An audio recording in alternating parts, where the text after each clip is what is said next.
আজি প্ৰায় 2.5 বছৰৰ পৰা আমি প্ৰতিবাদৰ ওপৰত প্ৰতিবাদ কৰিলোঁ। আজি আমি অলপ আমাৰ মনটো ভালো লাগিছে, দুখো লাগিছে, কাৰণ আজি আমি 2.5 বছৰ প্ৰতিবাদ কৰাৰ পাছত CM ছাৰে শেষত আমাৰ লগত সাক্ষাৎ কৰিলে আৰু তেওঁ আমাক কৈছে যে তেওঁ যিখিনি কৰিব লগা আমাৰ কাৰণে তেওঁ কৰিব।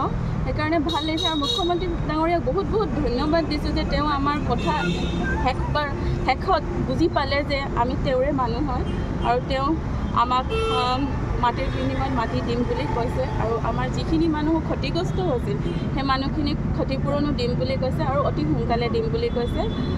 আৰু ক'বলগীয়া মানে দুখো লাগিছে যে ঘৰ ভাঙি যোৱাৰ পাছত যেতিয়া প্ৰতিবাদ কৰিবলগীয়া হয়, এতিয়া আমাৰ সঁচাকৈ অৱস্থা বহুতেই বেয়া আৰু ছাৰে এইখিনি কথা বুজি লৈছে, সেইটো কাৰণে ভালো লাগিছে। ছাৰক ধন্যবাদো জনাইছোঁ। তেওঁ অতি অফিচিয়েলি কাম যিহেতু তেওঁ কৈছে অতি সোনকালে আমাক তেওঁ ব্যৱস্থা কৰিব আৰু তেওঁ আকৌ এবাৰ আমাৰ লগত আলোচনাত বহিম বুলি কৈছে।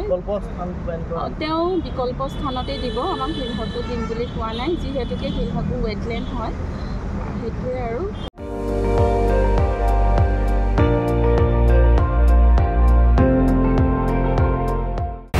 আপুনি চাই আছে ND24, সৰ্বশ্ৰেষ্ঠ নহয় সৰ্বোত্তমৰ দৌৰত।